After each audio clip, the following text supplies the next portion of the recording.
Bismillahirrahmanirrahim.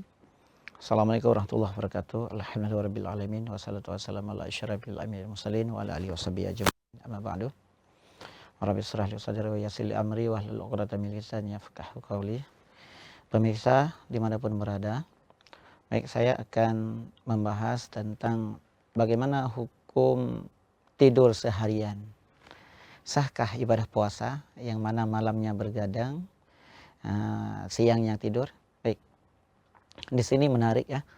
Ini saya akan puasa itu menjadi syahrun naum, bulan tidur, istirahat. Jadi tradisi para anbiya dan para ulama terdahulu mengambil strategi atau cara ibadah di bulan puasa itu adalah agar terhindar daripada kemalasan, yang mana membagi waktu, yang mana kita ketahui bahwa bulan Ramadan ini kan waktu fastabiqul khairat, yang mana bulan Ramadan ini adalah bulan yang khusus Allah sediakan kepada umat Nabi Muhammad, yang mana banyak sekali mengandung hikmah dan banyak sekali pahala yang Allah berikan kepada orang yang mengamalkan ibadah terkhususnya. Dan bagaimana menjadikan setiap waktu di bulan Ramadan itu adalah menjadi ibadah. Nah, bagaimana caranya kita agar bisa membedakan, kita pisahkan mana waktu istirahat dan waktu ibadah. Nah, di sini seperti pertanyaan ini kan saya akan bulan puasa itu adalah waktunya tidur, dan bagaimana sah nggak puasa. Jadi tidur itu tidak ada bertentangan dengan ibadah. Tidur itu tidak ada bertentangan dengan puasa, dan tidur itu bukan sebagai salah satu yang menyebabkan batal pahalanya atau puasanya. Asalkan tidur pada tempatnya, asalkan tidur bisa diatur itu. Nah, ketika waktu tidur itu tidak menyalahi daripada melampaui batas, yaitu untuk tidak sampai meninggalkan sholat, tidak sampai mengerjakan kewajiban-kewajiban yang seharusnya kita kerjakan, tidak ada masalah saya rasa. Nah, yang mana para ulama kebiasaan ketika bulan Ramadan itu adalah memang dari segi kegiatan di harinya dikurangkan, tetapi bukan diperbanyak dengan tidurnya. Seperti kebiasaan-kebiasaan para masyarakat umum selama ini, yang mana bergadang malam ini boleh, tetapi asal ada manfaatnya. Nah, yang jadi masalah adalah ketika bergadang di malam hari di bulan Ramadan, yang mana bukan manfaatnya adalah untuk mengisi dengan ibadah, atau melampaui batas daripada kegiatan-kegiatan yang dilakukan oleh orang yang berpuasa, sehingga menimbulkan kurang semangat atau fisiknya lemah di pagi hari. Ini yang menyebabkan masalah puasanya.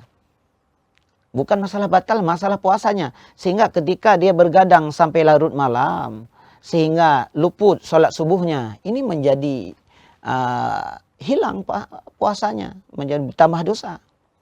Selanjutnya, ketika tidak semangat di harinya oleh sebab gara-gara bergadang di malam hari, ini yang menjadikan, berarti orang yang berpuasa yang lebih banyak tidurnya di bulan Ramadan, berarti dia belum bisa memaknakan tujuan utama memasuki bulan Ramadan.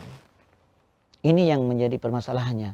Maka agar puasa kita ini bisa mendapatkan hikmah, mendapatkan pahala yang sangat besar, bukankah Allah sediakan untuk orang berpuasa itu ada 3 pintu yang Allah buka. Yang pertama adalah babul maghfirah, babul rahmah wa idkum minan nar. Jangan kita sia-siakan. Dan di dalamnya juga Allah berikan malam Lailatul Qadar, yang mana ampunan dosa lebih dari 1000 bulan. Ambillah hikmah itu, carilah rahasia itu yang kita cari. Makanya ketika bergadang di malam hari, itu perlu diatur waktunya. Nah, ada waktu tidur, waktu ibadah untuk bergadang, bukan diisi dengan kegiatan-kegiatan yang tidak bermanfaat. Sehingga efeknya apa? Kurang fit di siang hari. kurang fit untuk beribadah, kurang fit untuk mengamalkan amal-amal kebaikan. Ketika di bulan Ramadan, itu juga kegiatan-kegiatan sehari-hari juga jangan sampai luput. Jangan seakan-akan ketika memasuki bulan suci Ramadan, kita ini sebagai hamba yang lemah di siang hari, sebagai hamba yang penuh energi di malam hari. Ini yang tidak dibenarkan di dalam Islam. Jadi di mana bukti kita sebagai seorang muslim yang kuat? Nah, kita walaupun diuji, Allah uji dengan menahan diri dari lapar dan haus. Tetapi ini juga bagaimana kita buktikan bahwa jiwa semangat kita berjihad untuk melawan hawa nafsu kita. Melawan daripada keinginan-keinginan yang dapat merusak daripada fitrah kesuciannya bulan Ramadan. Ini yang perlu diutamakan. Jadi bila saya rasa ketika seorang muslim itu berpuasa di bulan Ramadan, dia mampu membagi waktunya, menempatkan waktunya sesuai dengan tempatnya. Waktu istirahat ada, waktu ibadah ada, waktu bekerja atau sebagai tanggung jawab dia hari juga melakukan. Saya rasa ini juga akan sama seperti hari-hari yang lainnya. Sehingga ini tidak akan menjadi suatu tantangan.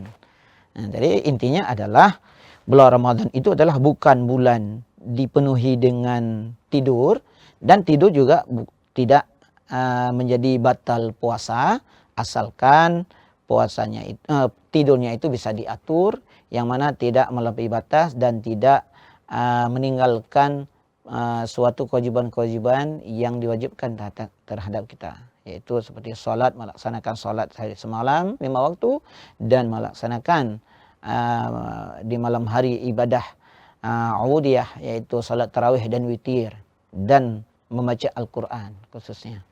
Mungkin sekian yang bisa saya sampaikan. Mudah-mudahan apa yang saya sampaikan ini adalah benar, yang salah dari saya. Wallahu a'lam bishawab. Innallaha a'lamu ma la na'lamun. Billahi taufiq wal hidayah. Wassalamualaikum warahmatullahi wabarakatuh.